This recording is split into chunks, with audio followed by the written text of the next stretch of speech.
Assalamualaikum warahmatullahi wabarakatuh. Apa kabar semuanya anak-anakku? Semoga kalian tetap dalam keadaan sehat walafiat dan tetap semangat belajar sepanjang hayat. Mari kita melanjutkan bab yang ke-8 yaitu iman kepada para rasul. Sebelum kita lanjutin materi berikutnya, ada sekedar muqabalah ataupun pembanding antara nabi dengan rasul. Siapa nabi dan siapa rasul? Nabi menerima wahyu hanya untuk dirinya, berarti tidak wajib disampaikan kepada umatnya. Nabi menerima wahyu belum tentu mempunyai kitab ataupun mushaf, lembaran-lembaran ya. Nabi belum tentu dituturkan dalam Al-Quran, bahkan saking banyaknya kan. Minha qasasnahum, sebagian ada yang dikisahkan, sebagian di dalam Al-Quran tidak dikisahkan. Nabi melanjutkan ajaran sebelumnya saja. Jadi misalnya Nabi Ismail alaihissalam, maka dia akan melanjutkan ajaran ayahnya Nabi Ibrahim alaihissalam. Sebagian ulama berpendapat bahwa jumlah nabi kurang lebih 124.000 nabi.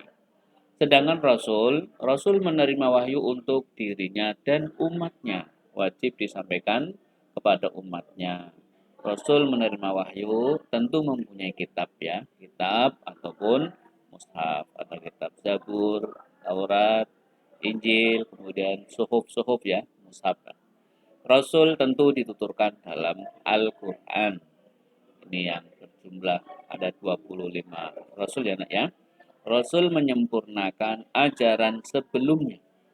Kemudian Rasul, sebagian ulama berpendapat ada yang berjumlah 313, 314 maupun 315. Pada hakikatnya syar'un lana syar'un ma qablana. Syariat kita ini adalah syariat rasul-rasul sebelumnya yang kemudian disempurnakan. Berikutnya pengertian iman kepada para rasul, yaitu meyakini dengan sepenuh hati bahwa Allah telah mengutus para rasulnya untuk menyampaikan wahyu kepada umatnya. Dalam hal ini, rasul maupun nabi tentunya adalah zakarun ya, laki-laki pilihan. Karena berkaitan dengan mengemban risalah untuk menyampaikan wahyu Allah Subhanahu wa taala.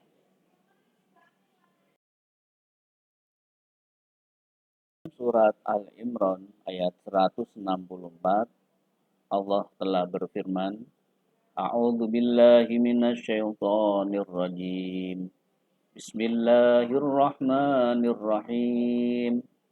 لقد من الله على المؤمنين إذ بعث فيهم رسولا من أنفسهم يتلو عليهم آياته ويزكيهم ويعلمهم الكتاب والحكمة وإن كانوا من قبل لفي ضلال مبين. Shadaqallahul azim. Artinya, sungguh Allah telah memberi karunia kepada orang-orang beriman ketika Allah mengutus seorang Rasul, yaitu Muhammad, di tengah-tengah mereka dari kalangan mereka sendiri, yang membacakan kepada mereka ayat-ayatnya, menyucikan jiwa mereka, dan mengajarkan kepada mereka kitab, yaitu Al-Quran, dan hikmah, yaitu sunnah, meskipun sebelumnya mereka benar-benar dalam kesesatan yang nyata. Jadi diutusnya para rasul merupakan huda ya, petunjuk bagi kita sebagai pedoman hidup umat seisinya ini.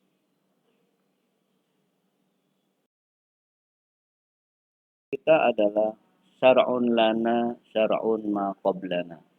Syariat yang dibawa oleh Rasul merupakan sama syariat ajaran-ajaran Rasul yang sebelumnya.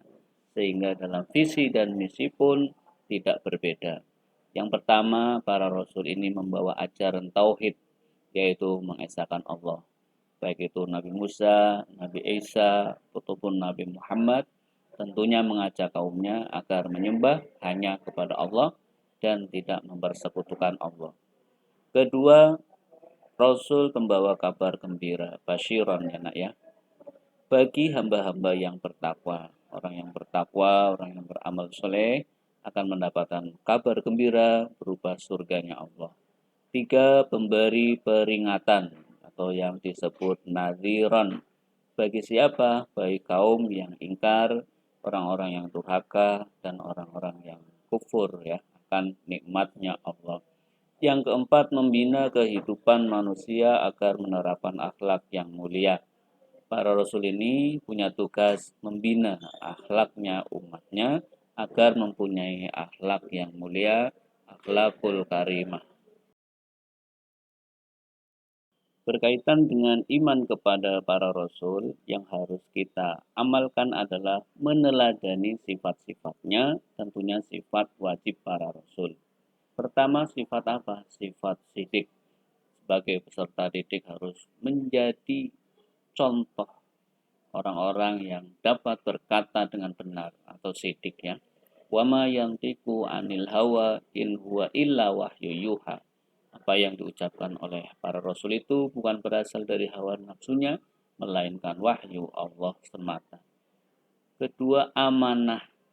Kita harus meniru agar menjadi orang yang dapat dipercaya. Tiga, tablik, menyampaikan. Mari kita bersama-sama berusaha menyampaikan ayat-ayat Allah.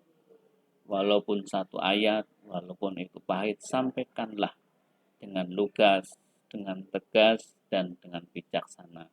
Rasul mempunyai sifat fatonah. Peserta didik harus mempunyai visi dan misi yang cerdas, mempunyai akal pikiran yang cerdas. Walaupun kita tidak bisa meniru 100% ya nak, tentunya kita bisa mengambil hikmahnya, meniru, mencontoh.